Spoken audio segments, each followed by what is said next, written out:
Senhor, clamamos hoje pelas famílias de toda a terra. Tu declarastes em Gênesis capítulo 12, versículo 3, uma palavra a Abraão que por meio dele todas as famílias da terra seriam abençoadas.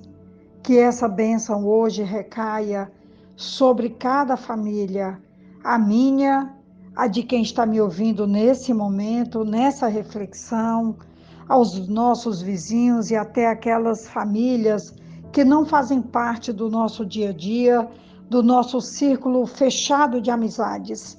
Abençoe a todas as famílias da terra e ajuda-nos, ó Deus. Nós te pedimos. Amém.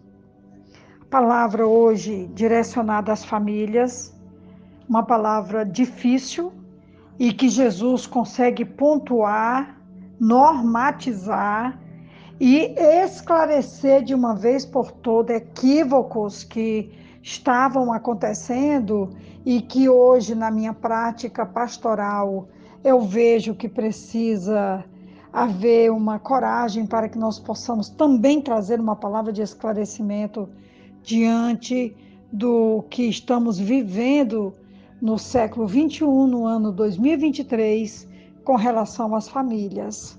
A palavra da nossa reflexão hoje está em Mateus capítulo 19, do versículo 3 até o versículo 12, que vai nos dizer assim: Alguns fariseus aproximaram-se dele para pô-lo à prova e perguntaram-lhe: É permitido ao homem divorciar-se de sua mulher por qualquer motivo?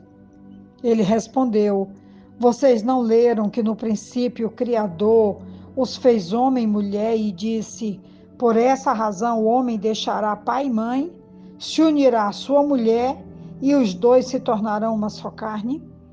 Assim, eles já não são dois, mas sim uma só carne. Portanto, o que Deus uniu, ninguém separe. Perguntaram eles: Então, por que Moisés mandou dar uma certidão de divórcio à mulher e mandá-la embora? Jesus respondeu: Moisés permitiu que vocês se divorciassem de suas mulheres por causa da dureza do coração de vocês. Mas não foi assim desde o princípio. Eu lhes digo que todo aquele que se divorciar de sua mulher, exceto por imoralidade sexual, e se casar com outra mulher, estará cometendo adultério. Os discípulos lhe disseram: Se esta é a situação entre o homem e sua mulher, é melhor não casar. Jesus respondeu: Nem todos têm condições de aceitar esta palavra, somente aqueles a quem isso é dado. Alguns são eunucos porque nasceram assim, outros foram feitos assim pelos homens, outros ainda se fizeram eunucos por causa do reino dos céus. Quem puder aceitar isso, aceite. Havia dois pontos de vista divergentes no que se referia ao divórcio. Um grupo de fariseus, seguindo o rabino Shammai, ensinava que o divórcio só era permitido em caso de adultério ou outro pecado grave. O segundo grupo, formado por discípulos do rabino Hillel, sustentava que o homem podia se divorciar da esposa por qualquer motivo, até mesmo no caso dela queimar a comida.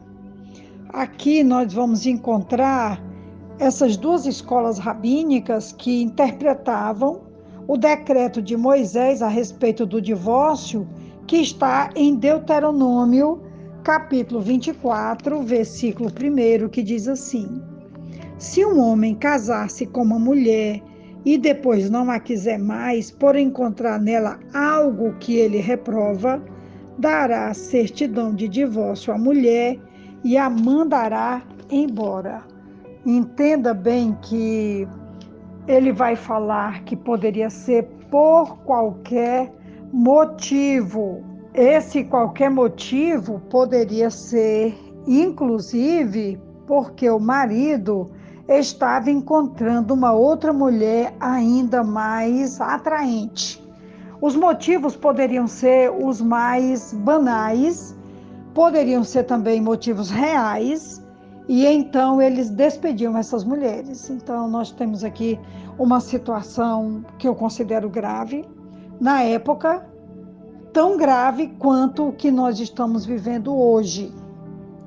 É difícil para mim porque na minha prática pastoral eu tenho visto situações tão dolorosas, tão difíceis. Veja bem que se o homem encontrasse alguma coisa que ele reprovasse na sua esposa, ele a mandava embora. Podia ser a comida, podia ser a casa, podia ser a incompatibilidade, podia ser porque ele estava já olhando uma outra mulher muito mais atraente, enfim. E nós podemos imaginar uma situação dessas lá e uma situação que estamos vivendo agora, no século XXI, no ano de 2023. Eu tenho visto relacionamentos conjugais muito fragilizados, além do divórcio, por motivos que sejam adultério, a questão da pornografia, que tem sido um assunto dolorosíssimo entre casais. Nós também temos hoje muito em moda o fica, você fica hoje, não fica amanhã, os relacionamentos abertos, a impessoalidade, e eu registrei também aqui a irresponsabilidade, onde ninguém cuida de ninguém, nem mesmo dentro do casamento ou dentro de um relacionamento que poderia ser pautado pela decência, pela ordem, pelo cuidado mútuo, pela responsabilidade que um tem para com o outro. Os fariseus mencionaram que Moisés permitiu. Havia muito debate entre os rabinos sobre o que constituía a coisa vergonhosa de Deuteronômio 24:1, como eu já citei aqui. Jesus então vai trazer uma atualização sobre essa situação e ele então vai dizer assim: vocês leram que no princípio o Criador os fez homem e mulher, e diz, por essa razão, o homem deixará pai e mãe, se unirá à sua mulher, e os dois se tornarão uma só carne. Jesus aqui está citando lá Gênesis 2:24, quando foi constituído como o homem e a mulher deveriam proceder no relacionamento conjugal. Jesus, então, aqui vai usar a figura no versículo 5 do capítulo 19 de Mateus, quando ele diz, por essa razão, o homem deixará e se tornará uma só carne. Versículo 6, assim, eles já não são dois, mas sim uma só carne. Portanto, o que Deus uniu, ninguém separe. Ele vai dizer aqui, perguntaram eles, então por que Moisés mandou dar uma certidão de divórcio à mulher e mandá-la embora? Jesus respondeu, Moisés permitiu que vocês se divorciassem de suas mulheres por causa da dureza do coração de vocês. E aí Jesus vai repetir nesse capítulo 19 de Mateus, final do versículo 8, mas não foi assim desde o princípio. E aí eu queria já caminhar aqui para a conclusão da reflexão de hoje, porque eu não tenho mais tempo para a gente discutir o assunto, mas eu quero deixar aqui uma palavra que eu mesma escrevi. Eu gosto de tratar desse assunto da mesma forma dos demais corriqueiros do nosso dia a dia, com compaixão e graça. Tantas vezes desejamos tolerância com a mentira, com a fofoca, com a mágoa, com a inveja, e não com quem em algum momento viveu ou está vivendo uma situação de litígio que culminará em divórcio ou não. Compaixão para todos, inclusive para os que não estão nessa lista citada anteriormente e que carecem da graça e da misericórdia do Senhor. Todos nós nos apresentaremos diante dele por causa da graça, da misericórdia, da compaixão de Jesus. Vivamos então para amá-lo e anunciá-lo, que ele vive e reina para sempre, e tenhamos responsabilidade com os nossos relacionamentos amorosos. Que Deus nos abençoe e abençoe todas as famílias da terra. Amém.